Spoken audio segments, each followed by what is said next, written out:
Esa, estamos en estas clases de geopolítica donde se tocan muchos temas, ¿verdad? Donde hemos tocado muchos temas y ya estamos finalizando lo que es la primera entrega, lo que es la primera parte. Eh, en esa primera parte hemos tocado muchos temas que vamos a ampliar luego después con mucho más tiempo. Vamos a ampliarlos donde es un tema de las ciencias sociales.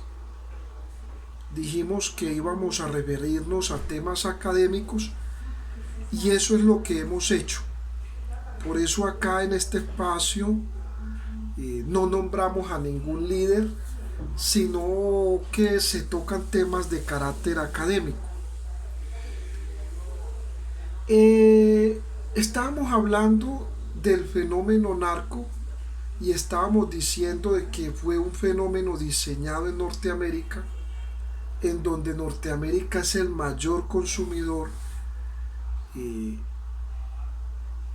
y que siempre ha direccionado esto desde una doctrina militar y le ha dado un enfoque retributivo, así se llama en el derecho penal, un enfoque retributivo, un enfoque dogmático retributivo, peligrosista, así se llama. Pero de que hay otra orientación, es decir, hay otra propuesta que algunos países han aceptado, que es la del enfoque restaurativo, sí, la restauración. Y esa restauración incluye una teoría que se llama la teoría de la reducción de daños, teoría de la reducción de daños, donde es de darle un tema o una vista desde la salud. Y estábamos diciendo de que en el caso de América Latina es la más afectada, es la más afectada, porque sus territorios, a causa de la ausencia de trabajo, a causa de la ausencia eh, de incapacidad de los gobiernos de innovar y de buscar otras fuentes de trabajo, hemos caído en el abismo del narco y hemos quedado en manos del imperio norteamericano que nos exige, nos obliga a sembrar y a producir millones de hectáreas de ecosistemas al servicio del imperio norteamericano. Estamos bajo ese imperio. Eh, Miles de millones de animales en riesgo, ríos destruidos, mientras que Colombia, América Latina se suple de un 1% de ganancias. Un 1% eh, que se debate entre movimientos guerrilleros que han surgido producto de ese abandono social, del abandono estatal. Jóvenes y personas inconformes con un Estado que se ha dedicado a entregar las riquezas a las grandes multinacionales y a los otros estados y que nunca ha pensado en ellos, en el territorio. Y esos jóvenes, esa inconformidad se va gestando y se van formando lo que son movimientos guerrilleros que ya llevan años y que tienen una tendencia político-militar, una tendencia político-militar. Y eso ha impedido de una u otra forma la invasión de carteles de la droga, por ejemplo el caso de México, muchos carteles de allá buscan tomarse a Latinoamérica, aparte de Latinoamérica, de invadir, por ejemplo, a Colombia. Buscan invadir a Colombia porque la manera en que invaden a Colombia les queda mucho más de las ganancias de todo ese fenómeno narco. Entonces, de una u otra forma, las guerrillas les ha impedido de que haya esa invasión, porque las fuerzas armadas colombianas, la gran mayoría está conformada por jóvenes proletarios, en donde a muchos ni siquiera les dan el salario mínimo. Las capacitaciones y certificaciones en su gran mayoría son certificaciones mínimas. Los helicópteros son helicópteros de antaño, son helicópteros viejos, una flota aérea en desuso que no tiene cómo combatir la situación que hay. Entonces es una fuerza que se ha armado, lo que es las fuerzas militares colombianas y muchas fuerzas militares de los pueblos latinoamericanos, especialmente la colombiana, está totalmente desarmada. Dependen, su gran armamento, la mayoría, termina en manos de grupos privados. Y los helicópteros, hace poco se cayó una nave, hace poco se cayó, ya de lo vieja, y no tiene mantenimiento. O sea, es una flota de aviones desgastados. Entonces fíjense, una persona aprendiendo ahí en las fuerzas aéreas, aprendiendo en un avión de esos ya viejo, desusado, y sale a combatir, sale desanimado porque entiende de que esa situación, imagínense ustedes, pues es una realidad eminente. Entonces es el país, o Latinoamérica, pues debe buscar una orientación, y busca ahorita liberarse de esa imposición que le ha puesto Norteamérica, en algo que se llama la sustitución y siembra de alimentos. Entonces ahí entra lo que es la nueva Pangea, de lo que estábamos hablando. Es decir, una América Latina que tiene su libre determinación, que comprende el fenómeno narco, la droga, y que le va a buscar dar una respuesta no solo militar, sino también desde la reducción del daño y desde la salud. Una América Latina que va a entenderse independientemente en cada país y en cada estado, y cada estado va a tomar la libre determinación y decisión de sí. Una América Latina que va a ser una Pangea y que va a respetar su forma de gobierno y su libre determinación. En el caso colombiano ya hay un programa que lastimosamente ahorita ha fracasado, de sustitución de cultivos, de siembra de otros alimentos, porque necesita mayor fuerza de los gobiernos y no ha tenido esa fuerza. Porque un kilo de yuca o un kilo de papa, un kilo de plátano, lo pagan demasiado barato. Demasiado barato lo pagan. Entonces muchos campesinos no lo siembran,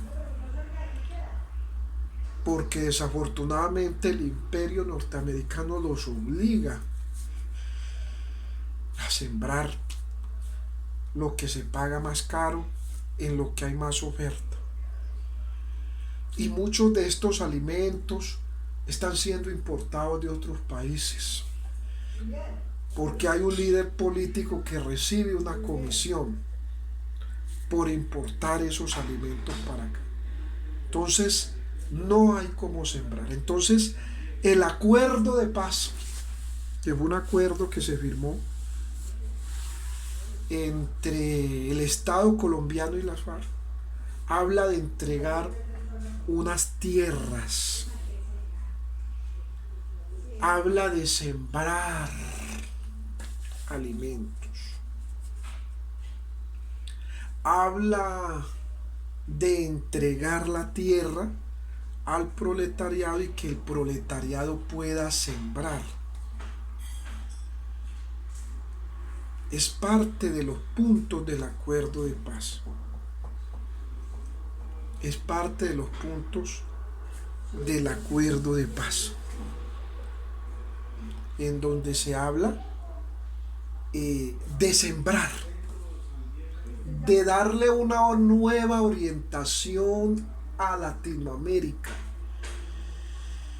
de volver a esa agricultura, de volver a ese cuidado de las fuentes de las aguas.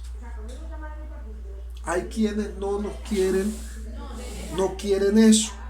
Por ejemplo, en el caso de Bogotá, mire, es la gran lucha de la urbanización versus los manglares.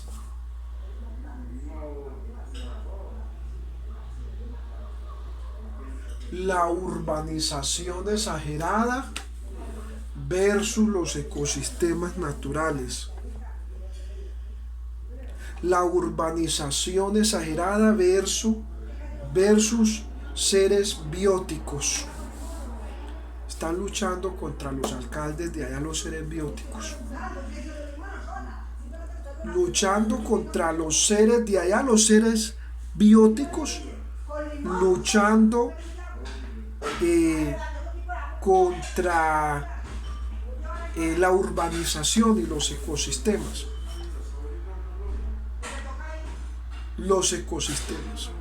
Y esos ecosistemas están peleando por sobrevivir. Los humedales versus la urbanización. Porque el edificio le deja una comisión al alcalde o al político que está de turno, mientras el humedal hay que permanecer. Y ese es el problema que hay con la escasez de agua. La escasez de agua. Y esa escasez de agua, esas olas de calor, ese cambio climático es producto de la urbanización exagerada, la demografía exagerada, porque por cada habitante tiene que haber un número de árboles sembrados y no lo hay.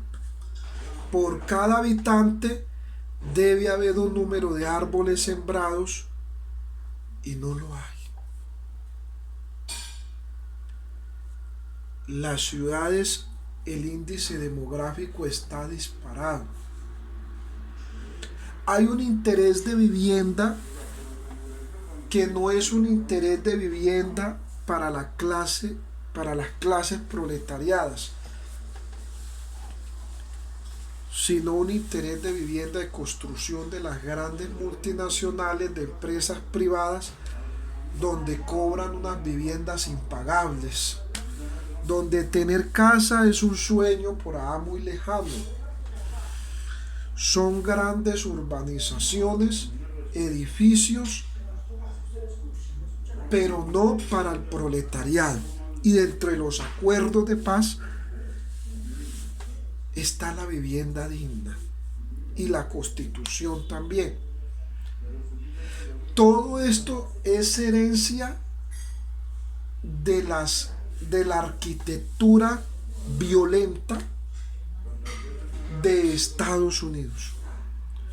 Esa arquitectura que arrasa los ecosistemas, que acaba con los manglares, que acaba con las selvas tropicales, que acaba con los seres bióticos y abióticos, y se impone en edificios, se impone en construcciones.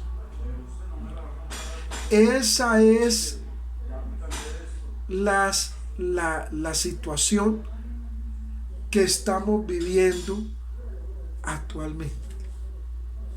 Una gran lucha entre un proletariado de las venas abiertas de Latinoamérica contra unas grandes corporaciones que de una o de otra forma buscan hacer lo que Noam Chomsky decía, la concentración de la riqueza, la concentración del poder, concentrar la riqueza, concentrar el poder,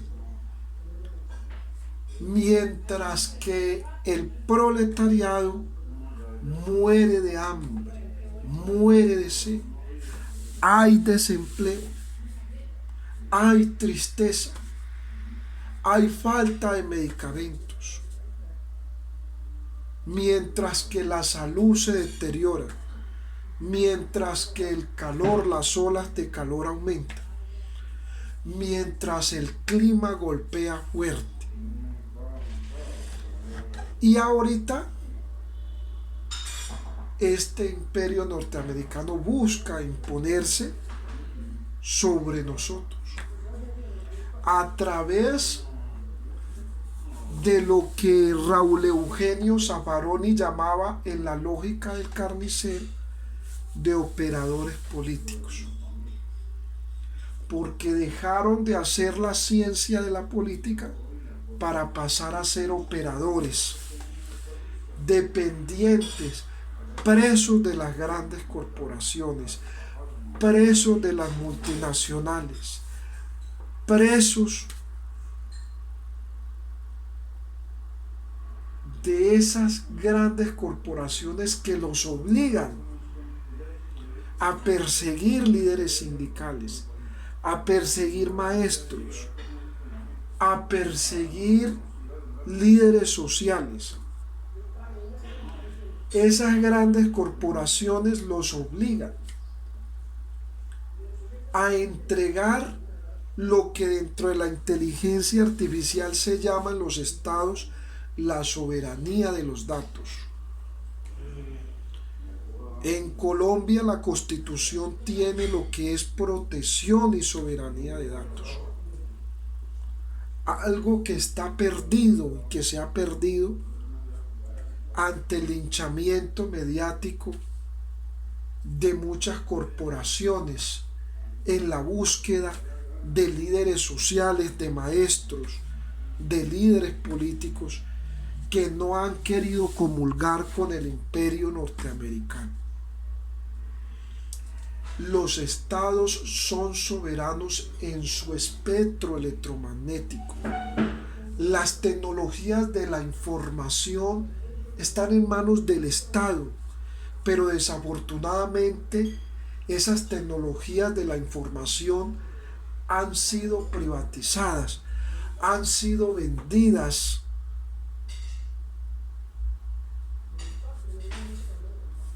a grandes corporaciones. Han sido vendidas a grandes corporaciones. Y esas corporaciones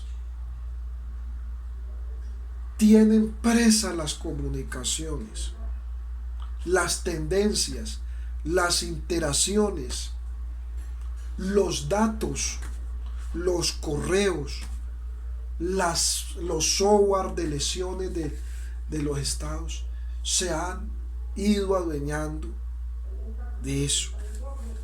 En lo que Noam Chomsky dice como la concentración de la riqueza, a lo cual se requiere hoy en las venas abiertas de Latinoamérica, una Latinoamérica que sea una Pangea, donde los gobiernos le den tierra para sembrar, donde los gobiernos entiendan que la mano de obra no es para tercerizarla, donde los salarios sean salarios adquisitivos para la vivienda, para la salud,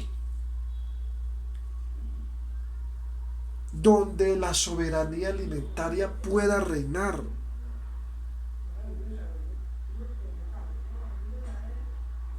Donde haya un respeto por las ciencias de la política.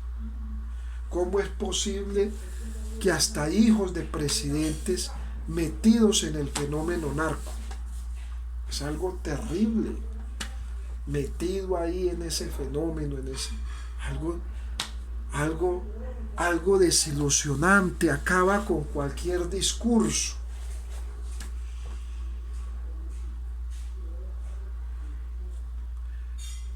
Metido en ese fenómeno y se deja llevar de ese fenómeno por el amor al dinero. Las riquezas se pierden en riquezas, mientras que el proletariado y la clase proletaria sufren.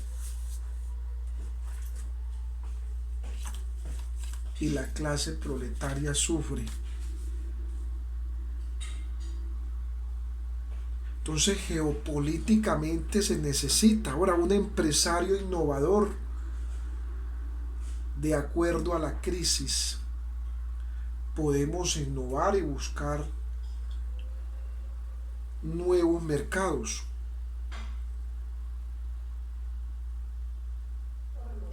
Nuevas propuestas. Crear nuevos productos. Podemos buscar nuevas oportunidades, nuevas formas, donde haya más garantía para el proletariado. Los empresarios colombianos, darles un valor,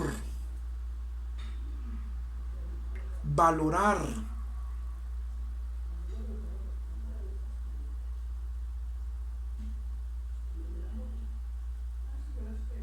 un mínimo diferencial es indispensable.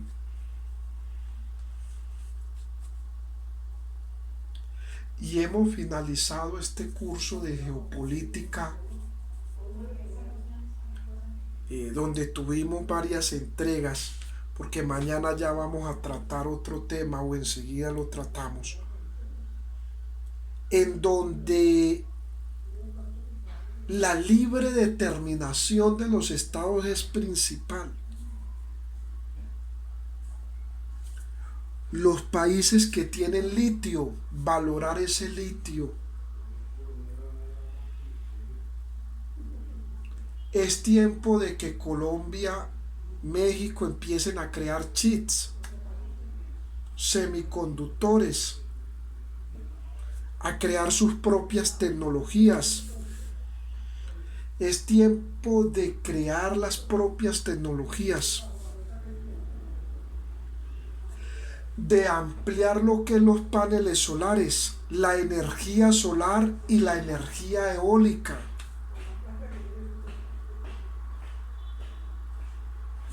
Paneles solares y energía eólica. Es tiempo de entender la teoría de reducción de daños, como decía Emilio Ruchensky en un libro,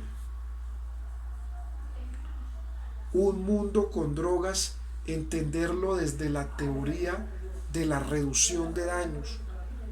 En Colombia dejar ese peligrosismo donde miles de jóvenes están en las cárceles,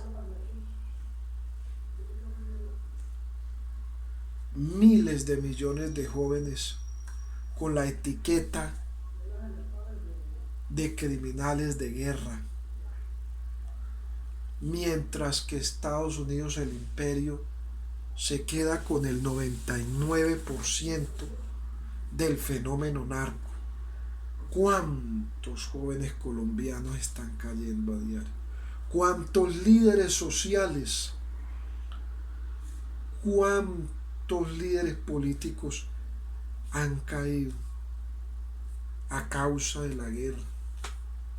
¿Cuántas mujeres han sufrido? Mientras que somos esa plataforma que desde abajo sostiene